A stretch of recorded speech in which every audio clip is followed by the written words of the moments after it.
राष्ट्रीय कार्यकारिणी द्वारा निर्णय लिया गया है। 60, 65, 75 साल के लिए लड़ाई चल रही है। और उसी के साथ साथ जो अभी हाल ही में हमारे कुछ साथियों ने, प्रांतीय नेतृत्व ने जो एक मुकदमा दाखिल किया था, उसमें एक कोर्ट से जो है आदेश भी हो चुका है सिंगल बेंच से कि जो लोग भी जिनकी कटौती 15 साल हो गई है, 10 साल के बाद उनका जितना अमाउंट कटा है उसको 9% ब्याज के साथ सभी साथियों को भुगतान किया जाए। यह आदेश हो चुका है। इसके लिए सरकार जो है मौजूदा वक्त में चली गई है डबल बेंच में, और उसमें एक लंबी डेट दिया था इन्होंने, लेकिन उसकी डेट जो है हमारे साथियों ने मिल करके उसकी लेटेस्ट डेट 4 अक्टूबर कराई है। और पूरा ताकत लगा रहे हैं, अच्छे वकील लगा रहे हैं कि वो आदेश जो हुआ है वो वही आदेश जो है 4 तारीख को भी बहाल हो जाए। लेकिन अब सरकार जब डबल बेंच में गई है तो सरकार टाइम भी मांग सकती है, सरकार कह भी सकती है कि हम इसमें अभी हमको और टाइम दिया जाए तो हम अपना जवाबदेही लगाएंगे।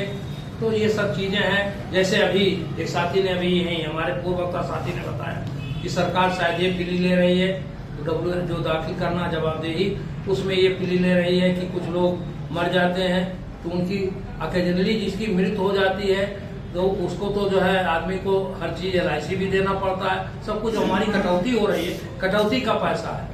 जो 5 साल की सर्विस करते हैं और उनके परिवार को भी आप पेंशन देने का इसी सरकार ने आदेश किया, तो फिर हम कहते हैं कि हम लोगों को जिनको पेंशन मिल रही थी उनकी पेंशन अभी अभी बहुत ही छलावा है कि आप NPS लेंगे कि UPS लेंगे।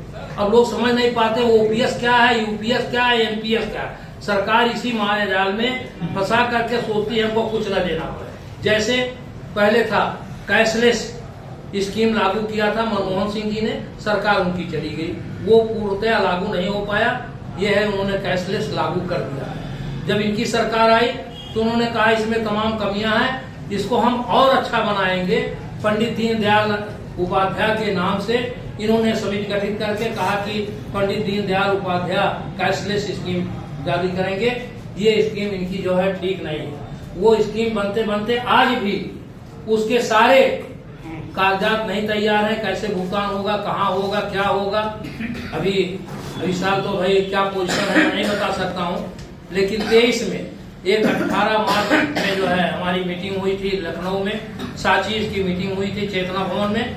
उसमें 3 अधिकारी उत्तर प्रदेश के आए थे। हम लोगों को स्लाइड दिखाई गई थी, बताया गया और ये भी बताया कि हम लोग 3 ही अधिकारी हैं पूरे उत्तर प्रदेश में जो इस काम को देख रहे हैं। बहरहाल हम कोशिश करेंगे कि जल्द से जल्द लोगों का कैशलेस कार्ड जो है इशू हो सके। इसके लिए कि जल्द से जल्द कैशलेस कार्ड इशू हो सके। हम लोगों ने वहाँ सवाल किया, वहाँ पर हमारे क्या नाम है अग्निहोत्री जी भी थे हमारे अध्यक्ष, अमरनाथ यादव जी भी अध्यक्ष थे, वहाँ वो भी मौजूद थे। इन दोनों लोगों ने, MP त्रिपाठी जी ने, तीनों लोगों ने इस बात को कहा कि साहब ये कैशलेस स्कीम जो आपने लागू किया है इसके लिए ना तो कोई सूची है, ना लोग दे रहे हैं, ना कहीं से हो रहा है। अगर हुआ है तो आप बताएं कितने लोगों का हुआ।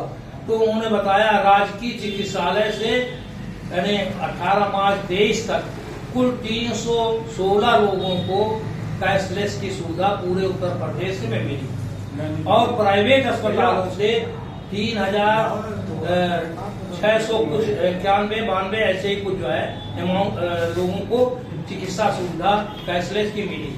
आज भी तमाम अस्पतालों में कैशलेस की सुविधा जहां है लिखा हुआ है कैशलेस कैश।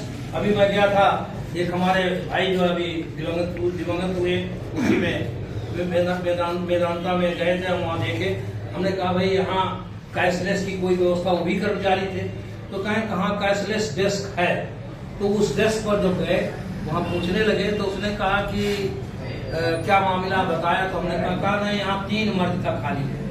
अब वो 3 मर्द उनका हार्ट का ऑपरेशन हुआ, कुछ हुआ, कहीं इसका नहीं है, यहाँ खाली कैंसर का है और दो मर्द का मस्तिष्क का बीमारी का, एक 3 मर्द का उन्होंने बताया। उसके लिए कैशलेस, हमने कहा इतना बड़ा कार्यालय बनाए हैं आप, डेस्क बनाए हैं, इस डेस्क का क्या फायदा है जब ये मिलेगा। और वो भी जितना जहाँ जिसको जो वो वाला एक और स्कीम जो चल रही है ये आयुष्मान वाली, उसमें बताया कि जब भर्ती होंगे तब जो है जांच वोच का पैसा जो होगा वो भर्ती पीरियड का जितने दिन उतने दिन की जांच का पैसा आपको मिल जाएगा अगर बाहर से जांच हो रही है। और आयुष्मान के अंतर्गत आपका ऑपरेशन जब होगा तो उसमें जितना पैसा लगेगा 5 लाख तक आपका फ्री है।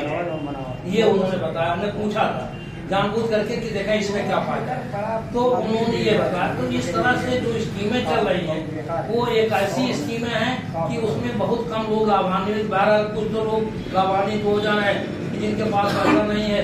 जब भर्ती हो जाते हैं तब वो अपना खर्चा मानी जाती है तो उनका उतना पैसा 5 लाख तक का इलाज हो जाता है। तो कैशलेस वाले में तो उसमें अभी बहुत कम लोग फायदा उठा पाते हैं। लेकिन ये जो है आयुष्मान वाला, क्योंकि एक की दवा देते हैं 1.5 रुपया 2 रुपया चार्ज करते हैं, उनका भी फायदा है अपना कर ले। लेकिन वो भी एक साथी हमारे यहाँ भर्ती हुए थे, अपने पेंशनर साथी है, ये आपके कृष्णा में भर्ती हुए। उनकी जितनी जांच बाहर हुई थी उस जांच का काम पैसा नहीं मिलेगा, जब भर्ती हो गए हैं तब मिलेगा। वो एक संडे के दिन अगर आपने बाहर जांच कराया तो उसका भी पैसा नहीं मिलेगा।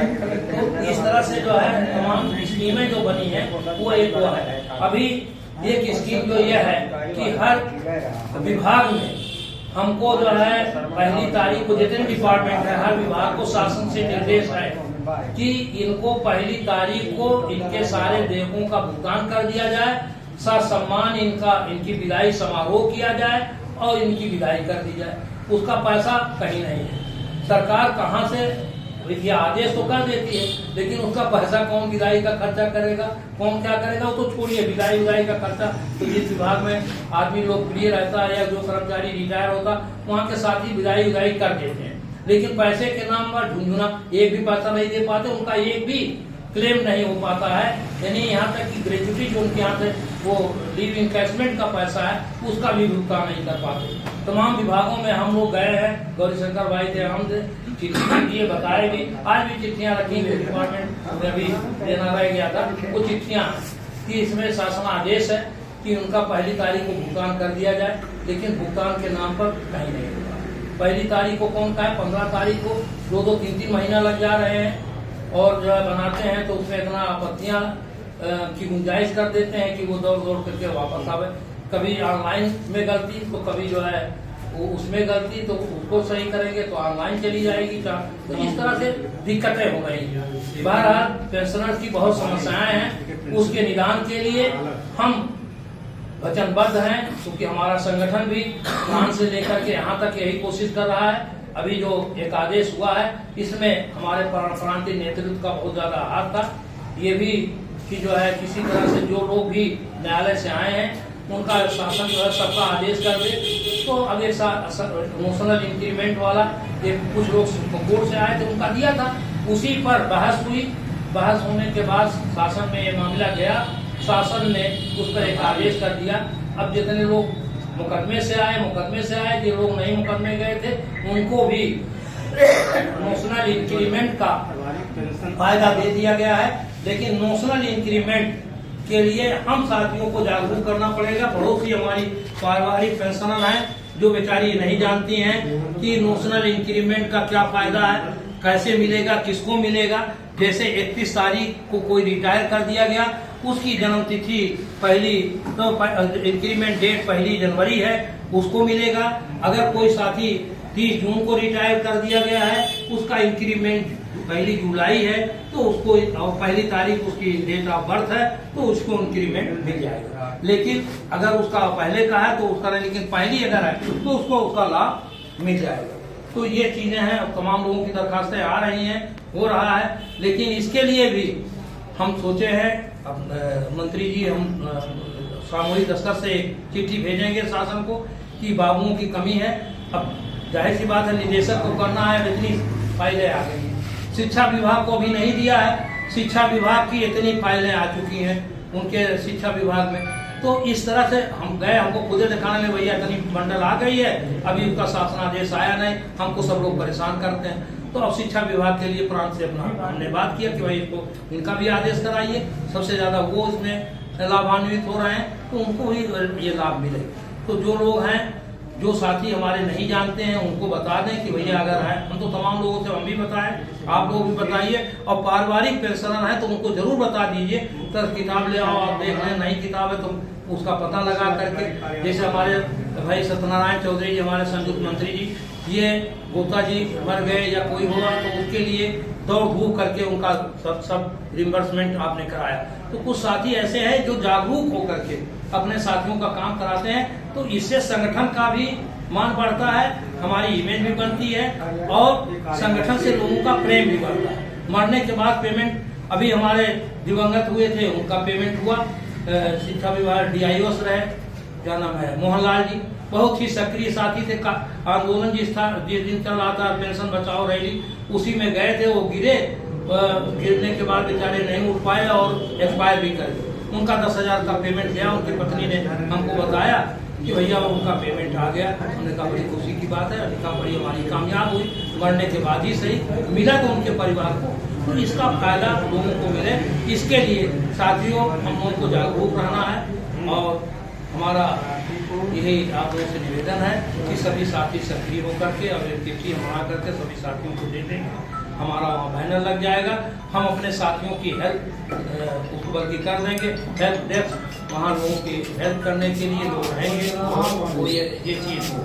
इन्हीं शब्दों के साथ हम अपनी वाणी पे ध्यान देते हैं और साथ ही साथ आज की बैठक का समापन।